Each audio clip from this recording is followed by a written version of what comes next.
কী গো, মুখ দেখতে পাচ্ছ না তাই ভাবছো? না, এই তো মুখ দেখাবো, এক্ষুনি দেখাবো।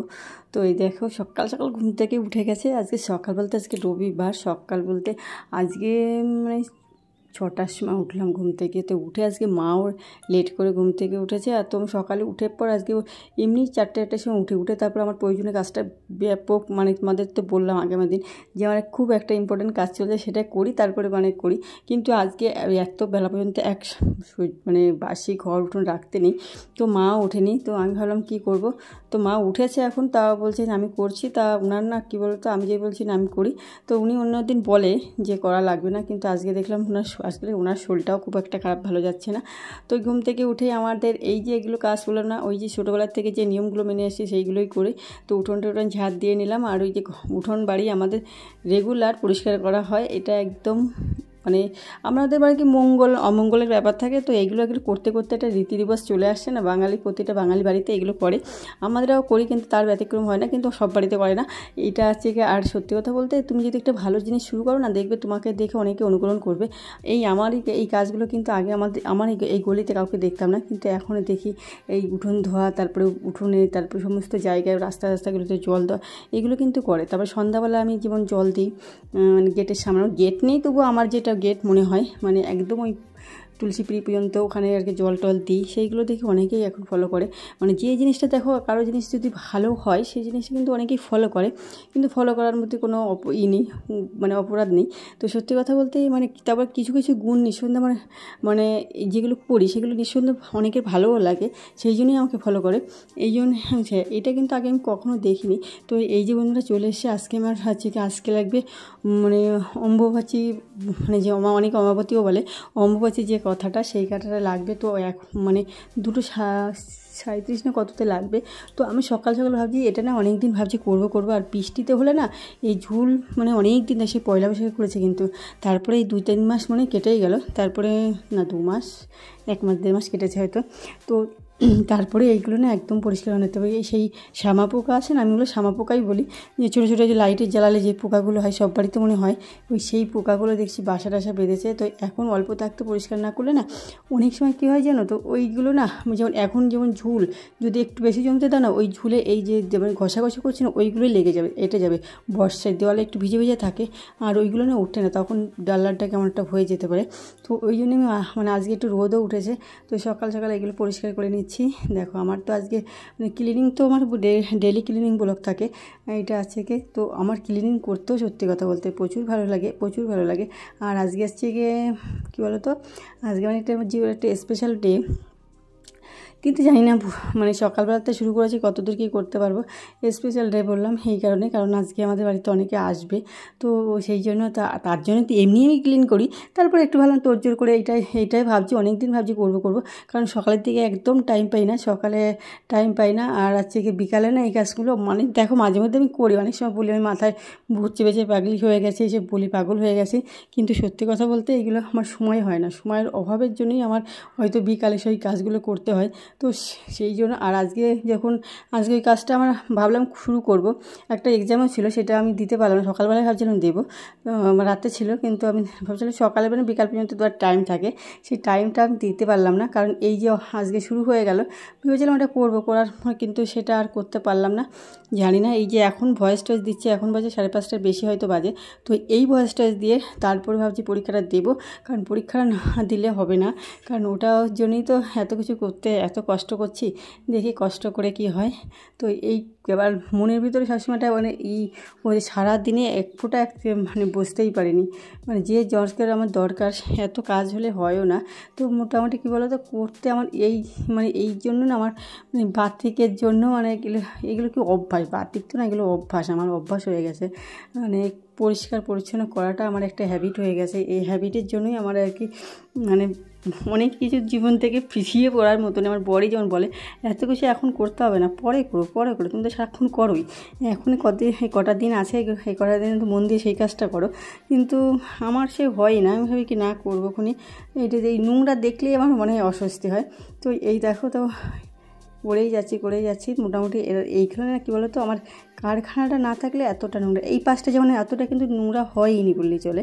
এখন গেটের সামনের দিক দিয়ে বেশিটা হয়, কারণ ওখানে একদম ধুলো, কারখানা যেহেতু সামনে, এই সাইডটা একটু আস্তে আস্তে ওর সময় লেগে যায়, সেই জন্য ধুলোটাই ধুলোবাবু বলে কি না আমি একটু লেটে যাবো এদিকে, কারণ এদিকে একটু আস্তে আস্তে হাওয়ার সঙ্গে আসে তো একটু লেট হয়ে যায়, তো এদিকে একদমই পড়েনি। আর এই যে ঝাড়বাড়ি দেখছি, ওই পাশেটা একদম আমাকে পিঙ্ক দেখালাম, এই পাশেটা ভায়োলেট দেখালাম। এই হচ্ছে কি আমি দীঘাতে গেছিলাম, তোমরা জানো দীঘাতে আমি ঘুরতে গেছিলাম, সেই দীঘার থেকে এই দুটো কিনে নিয়ে এসে, কিন্তু তোমাদের সেট করে দেখানো হয়নি, কারণ কী বলো তো এত আনন্দ হচ্ছিলো তখন, আর আমি চেষ্টা ভাবছিলাম আমি একাই করব, কিন্তু সে আমার হাইটটা এত শর্ট, মানে এই টাইমে এতটা শর্ট হয়ে গেছিলো যে আমি পাচ্ছিলাম না, হাতে উঠে চেয়ার দিলাম, 4-5টা চেয়ারের পরে দিয়েও ট্রাই করে পারলাম না, তারপরে লাস্টে বড়বাবুকে দিয়ে, ওর আবার হাইটটা অনেকটা বেশি, তো তাকে দিয়েই করলাম। এই জন্য। আর এই পাশেটা একটু এই রঙেরটা যখন এই বারান্দাটা রঙ করা হয়েছিল তখন করা হয়েছিল, সেই রঙের ওখানে কোটাটা ওখানেই রয়েছে, পাড়াও হয় না। তো এইগুলো না একদম ফালতু জিনিস, এইগুলো ফালতু জিনিস বললাম কিনা, এই যে ভীম দেয় না, এই ভীমগুলো আমার কাছে মনে হয় একটু ভীমই বলে আমাদের এদিকে, তোমাদের এখানে কী বলে আমি জানি না। তো এই ভীমগুলো না এখানে কিন্তু খুব পরিষ্কার করাটা খুব ঝামেলা, মানে আমি তো ঠিকঠাক করতে পারছি না, এখনও ওখানে অনেক নোংরা রয়েছে, কিন্তু আর যত কারখানার ধুলোগুলো ওখানে এসেই পড়ে। আর এইখানে বাথরুমের সামনে এইখানে একটু ঝুল পড়ে, এটা হচ্ছে কি আগে তো বেশি পড়তো, এখন একটু কম পড়ে, কারণ ওরা তোমাদের বলতাম যে কী কারণে ঝুল পড়ে, সেই জন্য এখন ওরা বন্ধ করে দিয়েছে জিনিসটা, তো এখন আর কম পড়ে। আর এই যে ঠাকুর ঘরে এই জিনিসটা একটু এখানে প্রদীপ জ্বালানো হয় না, পুজো টুজো দিই, সেই জন্য এখানে একটু নোংরাটাও বেশিই পড়ে।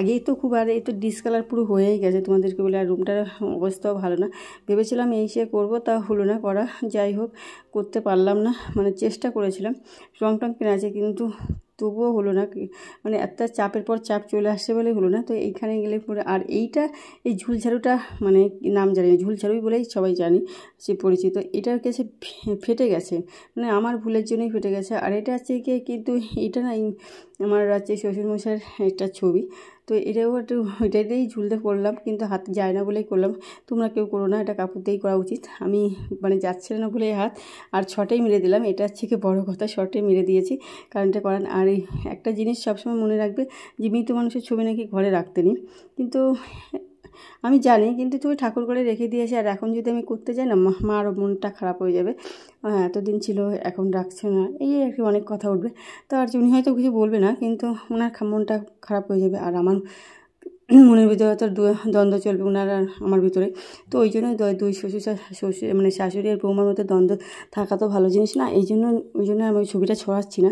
কিন্তু আমাকে অনেকেই বলে যে এই মৃত যে মানুষের ছবি ঘরে রাখে না, কারণ সে তো একটা অন্য জায়গায় চলে গেছে, তাকে এখানে রেখে আর কি তাকে ওই পরের জীবনে যেতে নাকি বাধা দেওয়া হয়। তো এই দেখো আমি ক্লিন করলাম, এই যে আমার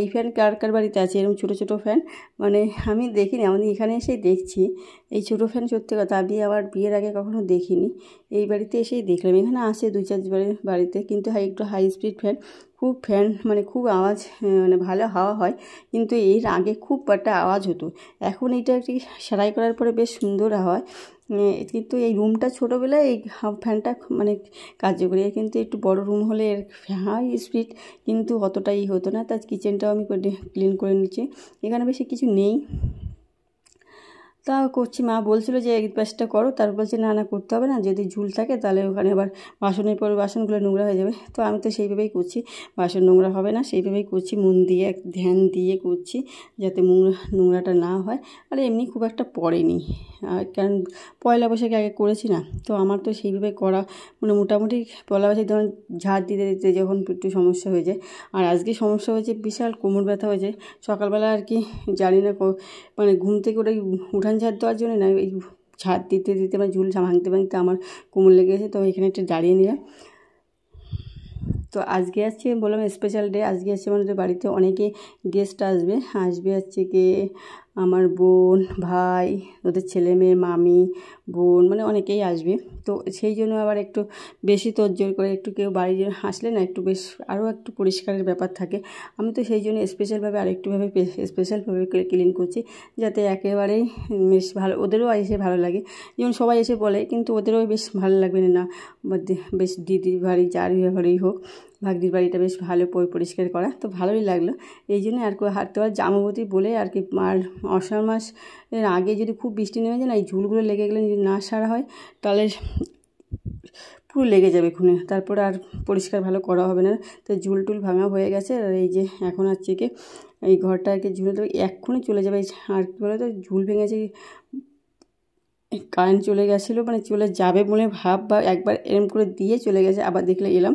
তো সেই জন্যই ভাবছি একটু কারেন্ট থাকি, মানে এখন এত পরিমাণে লোডশেডিং হচ্ছে কী বলবো, খুব লোডশেডিং হচ্ছে বন্ধুরা। তো এই দেখো আমি সঙ্গে সঙ্গে মা এগুলো ঝাড় দিয়ে গেছে, মানে তারপরে দেখছি আবার ঝুল ভাঙছে, তারপরে বন্ধ করে দিয়েছে। আর আমি আবার পরে ফুলটা আর কি ঘর আর কি ক্লিন করে নিলাম, কারণ মা করেছে ডবল হয়ে গেল। তো ডবল হলেও কিছু করার নেই, কারণ এই জিনিসগুলো আমাকেই মানে করতেই হবে, কারণ একটা বাড়ির বউগুলো করে নর্মালি হয়, কারণ এটাই আছে সিস্টেম। কারণ ওরা অতটা গুরুত্ব দিয়ে করবে না, পারে না, এখন বোঝে প্রসেসটা কম, মানে একটা জিনিস করতে গেলে একটা প্রসেসেরও ব্যাপার থাকে, কোনভাবে কী করলে তাড়াতাড়ি হয়, কীভাবে করলে ক্লিনটা তাড়াতাড়ি হয়, সেটা করার জন্য। তো আমার এই ক্লিনিংগুলো তোমাদের কেমন লাগলো অবশ্যই একটা কমেন্ট করে যাবে। আর ভালো থেকে সুস্থ থেকে এই কামনা করে। আর প্লিজ বন্ধুরা একটা কমেন্ট করে দিও যে আমার ব্লগটা তোমাদের কেমন লাগছে, অবশ্যই কমেন্ট করে দিও। আর তাহলে আমি কী বলতে ভিডিও করতে উৎসাহ হয়, আর মোটিভেট পাই, মোটিভেশন হয়েছে যে না ভালোই হয়েছে ভিডিওটা। তো এই জন্য একটা লাইক তো অবশ্যই করবো, কিন্তু লাইকও অনেকে করো না। এত বড় একটা ভিডিও দেখো, তোমাদের একটু ভালো লাগার জন্যই তো করি আমি, সেটাই তোমরা যদি না করো কমেন্ট, তো কেমন লাগে বলো। একটা কমেন্ট, একটা লাইক অবশ্যই করে দিও। আর আমার ক্লিনিং ব্লগ তোমাদের কেমন, আমার হাউস ক্লিনিং ব্লগ তোমাদের কেমন লাগলো অবশ্যই একটা কমেন্ট করে জানাও। আজকে হাউসটা ডিপ ক্লিন করলাম, তোমাদের কেমন লাগলো অবশ্যই কমেন্ট করবে।